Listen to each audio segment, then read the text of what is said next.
Tuhan bersamamu. Inilah Injil suci menurut Santo Matius.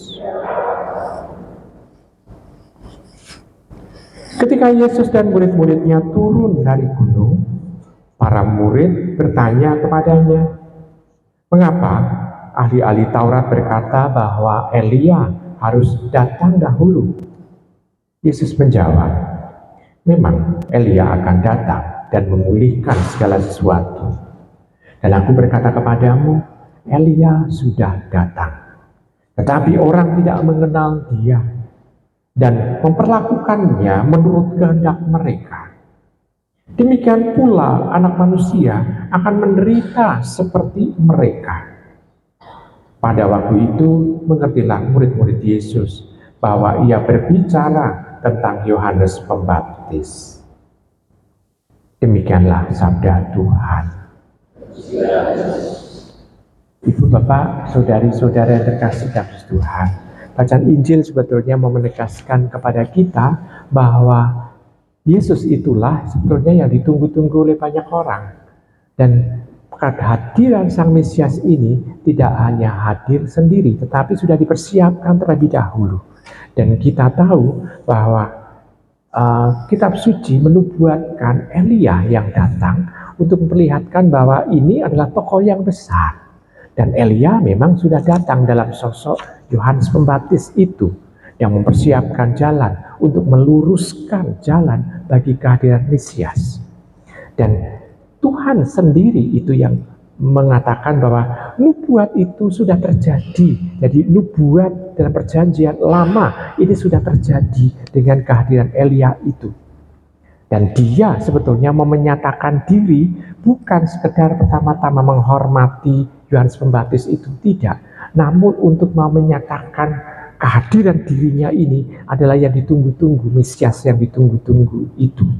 Nah, saudari-saudari kasih dalam Tuhan, kita bisa melihat juga adalah bahwa kehadiran Sang Anak Manusia atau Sang Mesias itu yang ditunggu-tunggu itu akan mengalami penderitaan sebagai manusia yang sungguh-sungguh tidak membawa kesalahan. Jadi penderitaan yang tidak membawa kesalahan. Kalau orang menderita karena kesalahan tertentu, itu kan berarti akibat dari itu. Sehingga kadang-kala orang zaman sekarang tidak lagi mengakui yang namanya dosa dan salah. Yang ada adalah akibat dari tindakan sesuatu. Jadi kadang-kala orang misalnya itu justru zaman sekarang itu tidak lagi mau mengerti soal kesalahan dan dosa. Sehingga untuk permohonan minta maaf pun itu agak sulit juga orang zaman sekarang. Kenapa? Karena dia nggak memahami, kan ini adalah akibat dari tindakannya. Lalu dalam bahasa yang lebih populer adalah karma, gitu.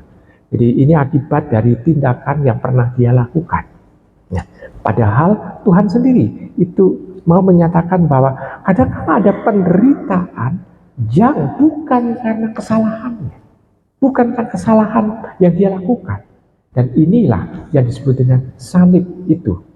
Salib adalah satu kesalahan yang bukan akibat dari dia melakukan tindakan-tindakan yang keliru. Nah, Ibu, Bapak, saudari-saudara kasih dalam Tuhan, Anak Manusia, Sang Mesias mengalami hal itu. Nah, kalau demikian, kita pun juga para pengikutnya akan mengalami hal yang sama. Tuhan sendiri mengatakan bahwa demikian pula anak manusia akan menderita seperti mereka. Berarti kita pun juga akan merasakan dan mengalami hal yang sama pula. Bahwa tanpa kita melakukan kesalahan, karena Allah sendiri itu menghendaki supaya kita juga mengalami salib itu. Karena setiap orang pengikut Tuhan akan memikul salibnya masing-masing. Ya, Ibu, Bapak, saudari-saudara kasih dalam Tuhan, maka kita bisa melihat bahwa kalau demikian Tuhan sudah menubuatkan untuk kita pula. Lalu kita juga bisa di sana mau menyambut kehadiran Sang Mesias karena ketulusan kita. keberanian kita untuk mengalami salib itu, ini juga menjadi semacam cara supaya kita bisa menyambut kehadiran Sang Mesias, kehadiran anak manusia yang akan datang itu. Nah, dengan demikian kita bisa melihat bahwa ternyata dalam kita menyambut ada satu sikap yang harus kita ambil. Maka kalau kita mau untuk mengharapkan kehadiran Sang Mesias dalam kehidupan kita, kita harus seperti itu. Tanpa kita melakukan tindakan-tindakan yang keliru, kita tulus, kita sungguh-sungguh tetap setia akan kehendaknya, walaupun kita menderita, kita tetap setia untuk menantikan kehadirannya, maka kita dianggap layak.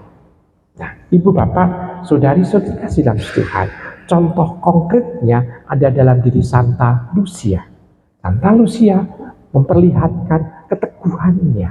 Dia ikut Tuhan, maka dia juga setia di dalam mengikuti Tuhan itu. Kesetiaannya ini diganjar oleh Tuhan dengan dia menjadi orang kudus dalam gereja pula, menjadi teladan di dalam kehidupannya. Penyerahan diri total kepada Tuhan ini sungguh-sungguh menyemangati, menginspirasi gereja pada awal pertumbuhannya. Dan sungguh di sana Lucia menjadi tentara di dalam kehidupan menggereja pada awal itu. Nah, kita sudah mendapatkan contoh yang seperti itu. Kekurangan, kelemahan tidak menjadi alasan untuk tidak setia. Kelemahan, kekurangan juga tidak menjadi alasan untuk senantiasa tegar, tidak mengadil, tidak mudah untuk deprok atau pasrah. Tidak, tapi tetap menggantungkan seluruh hidupnya melulu pada penyelenggaraan Tuhan. Maka pada masa Advent ini kita diajak untuk mempunyai hal yang sama seperti yang dimiliki oleh Santa Lucia itu. Selamat merenungkan.